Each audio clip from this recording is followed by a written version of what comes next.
Good morning and welcome back to the One Celtic Fans View. Make sure you give this video a thumbs up. It does help with the algorithm and get it out to as many Celtic fans as possible. Now, the big news over the weekend when it comes to transfer speculation. Yep, we've got transfer speculation already. We're still not even in November yet. The transfer window doesn't open until January. But there has been transfer speculation about Ryan Christie and his return to Celtic. And it's never going to happen.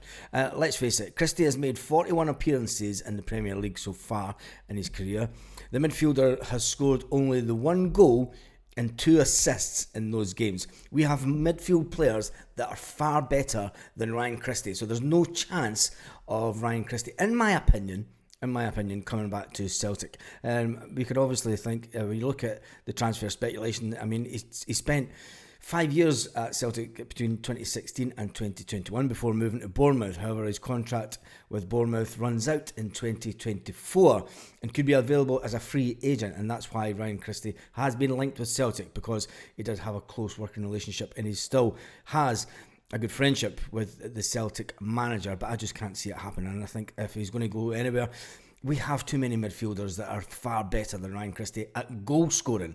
Ryan Christie, we all know that when he tries to take a shot, it's a case of make sure that whoever's in the top tier ducks, because the ball's going to hit them.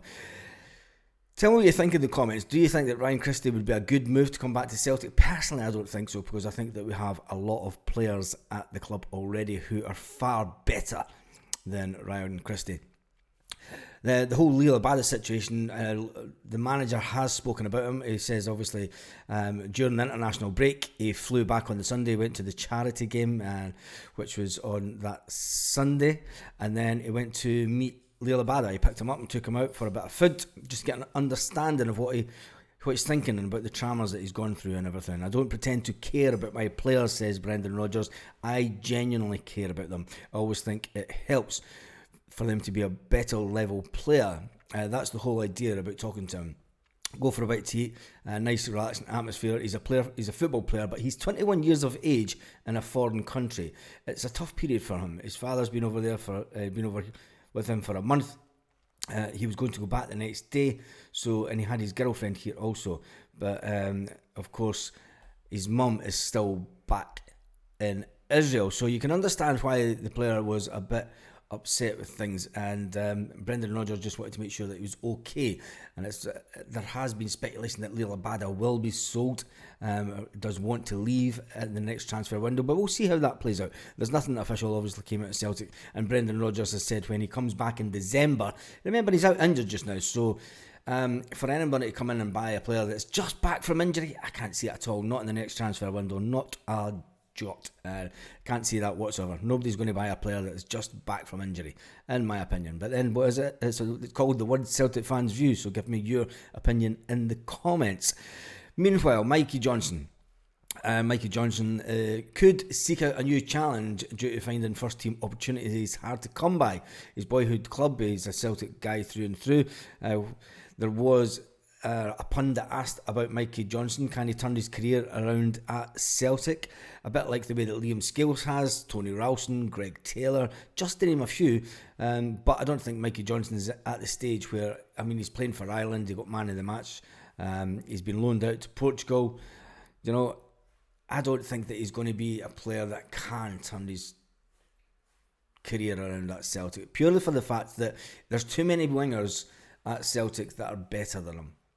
Unfortunately for Mikey, and I don't think he's got it in him to up his game to that next level. Maybe we could all be proven wrong, because let's face it, Tony Ralston, until 3 years ago, Tony Ralston was just kicking about the sort of the inner ether of Celtic, and everyone thought he was never going to get his chance. But you never know, Mikey Johnson might be able to do something in one of the cup games and then totally turn his Celtic career around, but I don't think so. I think Mikey Johnson will be the one player that maybe moves on next summer. We're talking about the goalkeeper situation, obviously reported over the weekend also, but Peter O'Rourke has also said that it's unlikely that Celtic will sign Real Madrid keeper Andre Lunin, who's been identified as a target. Reports that the Ukrainian international has been labelled a top keeper by the Real Madrid boss, would prefer to move to the Premier League. rather than sort of go to Celtic Park. Now, going to give you an interesting one from the Japanese Times, because let's face it, we have a few Japanese players in the team, and it's always good to get what other media outlets are saying out with Scotland, because let's face it, the rags in Scotland are a complete shambles. Now, the Japan Times is reporting that Japan forwards Daisen Maeda and Kyogo Furuhashi found the net, while countryman Tomoki Iwata fired his first Celtic goal as the reigning Scottish champions cruised 4-1 at an away victory to Hearts on Sunday. The one-sided victory, the international break, gave Brendan Rodgers a 7-point lead at the top of the Scottish Premiership over arch rivals, the Rangers. Celtic Danish international Matt O'Reilly slated home the opener in the 4th minute at Tynecastle before Rio Hatate set up Maeda to tap in, sent the visitors into half-time 2-0 lead. Furuhashi won a penalty early on in the second half. That wasn't really a penalty, but we'll put our hands up and say that VAR got it wrong on this occasion. He made amends in and he made amends to tee up Furuhashi in the 51 minute. Lawrence Shankland pulled one back. We'll know about that. People are saying should we sign Lawrence Shankland? No, not a chance. Rodgers singled out defensive midfielder Iwata after the game, praising the former Yokohama F. Marinos for his impact after limited playing time so far this season. Tomo made a great contribution, said Rodgers. That's nice for him because he works so hard at his game. Celtic will face a much sterner challenge on Wednesday as they host Atletico Madrid in the Champions League. And talking about Kyogo, he took to Instagram after the game. He took to Instagram last night and he put up a picture of himself and 4 goals, 3 points, 1 team.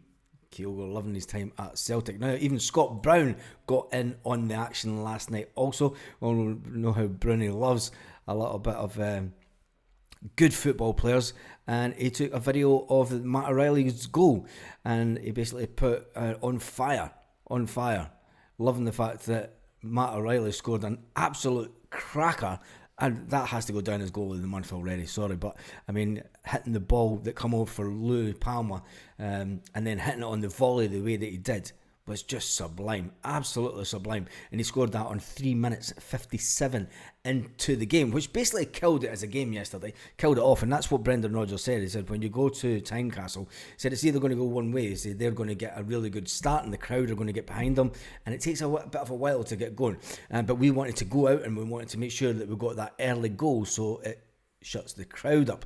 Now, the fact that Celtic did have only 576 tickets for the game, it was good to see that come the end of the game, Celtic still managed to have more fans in the ground than what Hearts did. So it's the irony of it is that they wouldn't give Celtic more tickets because they thought that they didn't want to be outsung in their own ground, and they were looking after their own fans that started walking away after 55 minutes of the game. Yes, that's correct. The Hearts fans started walking out the stadium, and you could hear the Celtic fans singing, "We can hear you sneaking out, we can see you sneaking out."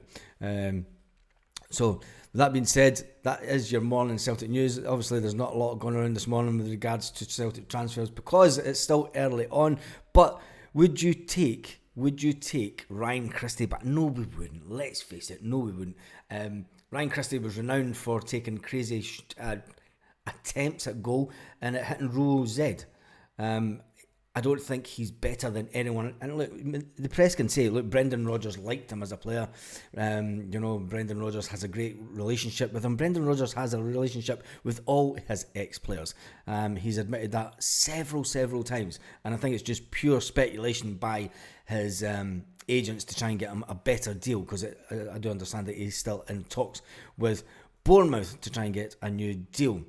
The Andrew Lunin one, I think that's a bit of we all knew it would be a struggle to try and get a keeper of Andrew Lunin's to Celtic. The fact that Celtic are in talks with our current one, Joe Hart. A lot of people are saying it's a good thing to maybe keep Joe Hart, and then look, it's fantastic if we keep Joe Hart and then he goes on to maybe help the younger goalkeepers. Celtic are definitely trying to get in a goalkeeper in the next transfer window. They are either wanting one in the winter transfer window or the summer, and obviously it's going to be a goalkeeper that's going to take over for Joe Hart. They don't see any of the goalkeepers that are at Celtic currently being number one choice. So what does that say for Benji Siegrist? Benji Siegrist is kicking about the background. For all accounts, he just wants to play out his time at Celtic and then go down to Australia and stay with his other half, which I find there's rumours coming out of Celtic that he's not even trying to get into the first team, which I think is a bit disappointing from a Celtic point of view. But he's happy taking the wages, and that's why Celtic are going out trying to get someone that is first team quality that can help us in the Champions League. This week is all about the Champions League. Yes, the one and only club in Scotland that is in the Champions League. We do play Atletico Madrid on Wednesday at Celtic Park.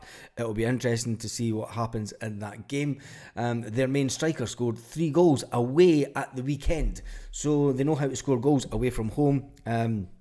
Can Celtic do anything this week in the Champions League? I think this is probably the hardest game that we can get in the Champions League. We will talk about this on the live tonight at 5:15 Celtic Park time. So if you want to join on the live for about 45 minutes, an hour this evening, and we'll start talking up the Champions League game, because the Champions League is where it is all about for Celtic this season. Because let's face it, it would be an absolute travesty if we didn't win the league this season.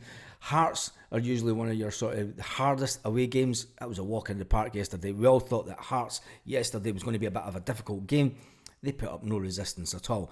The fact that Rangers are now on their third manager within just over a year, they think the Rangers are coming. They are coming after the Hibs sort of just didn't even try against them. Let's face it, Hibs were an absolute shambles at the weekend. What does it say more about Scottish football? We might talk about that on another channel on another day. So with that being said, have a fantastic day, Celtic fans all around the world.